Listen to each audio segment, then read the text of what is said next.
Let's go to Disco Brian in Philadelphia. Disco Brian, you're keeping it real with Al Sharpton. Hey, Rev. I wanted to echo what Leader Jeffries said to Jen Psaki. How have you reflected on the message voters have sent on that particular issue? When she asked him about the 3 victories of Mamdani. And in the South Bronx, Leader Jeffries noted that Richie Torres, who's also a black Democratic New York representative, won an actual landslide victory, defeating his DSA primary challenger and he won by 50 points. So that's something that I think is under the radar. And Rev, did you hear what New York Attorney General Tish James told CNN about Mamdani's candidates? I think I did read it, but go ahead. Yeah, she said some of them don't understand the communities they want to represent and are disconnected from the history and struggles of many New York City districts. And she said she and other Democratic leaders are, quote, disappointed in Mamdani, adding, quote, all of us are a little frustrated with the Democratic Party, but you don't blow it up. That's what MAGA has done, end quote. So a little less sanguine reflections there from Tish James on Mayor Mamdani, which is very interesting. Rev, the last thing I wanted to bring up today was that your sermon from Saturday and a sermon delivered just down the road from you the night before on Juneteenth, Friday night, were basically in conversation with each other, and I just wanted to tell you about it. The 3 parallels that I heard. Rabbi Ammi Hirsch at the Stephen Wise Free Synagogue at Lincoln Center, he preached Friday night, and the 3 things he said line up almost word for word with what you preached at the Saturday Action Rally. 1, bondage is mental. It took a year to get the slaves out of Egypt. But it took 40 years to get Egypt out of the slaves. Hirsch said it took 1 year to get the slaves out of Egypt, but 40 years to get Egypt out of the slaves. That's right. And you said, don't celebrate Juneteenth if you're still acting like a slave. Act like you're still a slave. Number 2, the temptation to go back. Why this fondness for Egypt? Rabbi Hirsch asked why the newly freed Israelites kept wanting to return to Egypt, to the house of bondage. And you said, we won't go back. We don't care how much PAC money they got. We won't go back. And number 3, we are not truly free until we he said freedom takes discipline of mind, not just outrage. And behavior. Hirsch said we're not free until we've developed the discipline of a free person. To liberty and you said, for all. Can we outlast them? They're going to keep coming. But we've got to keep going. So now, Rev, here's the part that should really get your attention. That's Ammi Hirsch. His father, Richard Hirsch, ran the Religious Action Center. Really? Note that. Yeah. You know about the Religious Action Center, Rev? Yes, I do. I did not know that was his father. Yeah. The Religious Action Center was absolutely during the King era, and they supported Dr. King. Absolutely. And so his father, Richard Hirsch, who had that, I guess his center, the Religious Action Center, which sounds a lot like National Action Center, actually, was in effect King's Washington office.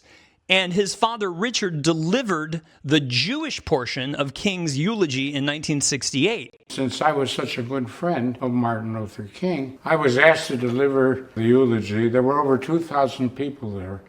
It's the largest synagogue in Washington. And I based my eulogy on Jewish tradition. So when Ammi preaches lines that echo...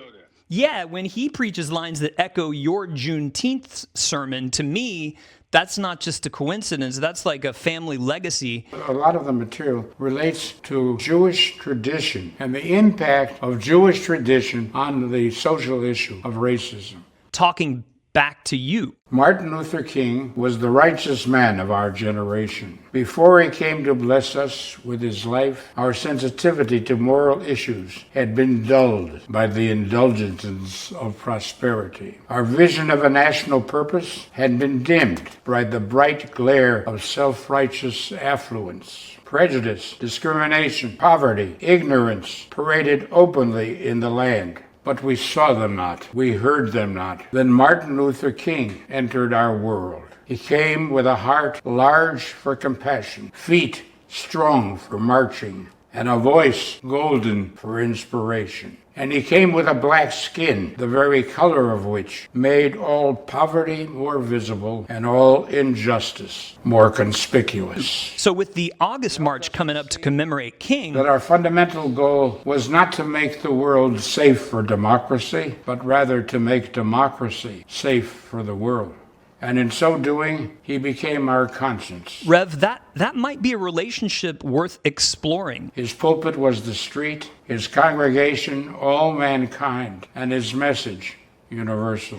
It would be amazing if y'all could hear each other The forces of hatred always seek to destroy our noblest symbols, and maybe connect. but they seek in vain. I'm just putting it out there. The pharaohs, the inquisitors, the Hitlers, So yeah, Rev, the assassins never learn that the symbol is more than a man's body. that's all I got for today. As history has preserved the good works of the martyrs of all generations, so will it enshrine this martyr, this symbol of humanity, felled by inhumanity. I'm struggling with the heaviness of this moment, and I want all people of faith, Muslim, Christian, and Jewish, to find a way to unite against fascism and uplift one another. Whenever and wherever men struggle to free themselves from the yoke of bondage, the drama of redemption of the Hebrew slaves from Egypt is reenacted. But if in our contemporary reenactment, the African Americans are the children of Israel,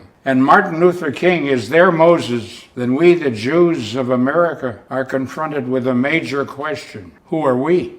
How can a Jew hear the word ghetto and not experience a special wince of pain? The civil rights movement was not the personal possession of Martin Luther King. The civil rights movement does not belong to African Americans alone. It belongs to all who make it their cause. Let no one try to take the civil rights movement away from us. Let no Jew try to read us out of the civil rights movement. We do not engage in social action to help others. We engage in it to help ourselves, to fulfill the dictates of Jewish ethics, to live the lessons of our history. Not our fathers alone in some distant past, but each of us in the present is a slave so long as any person is enslaved in body or mind or soul.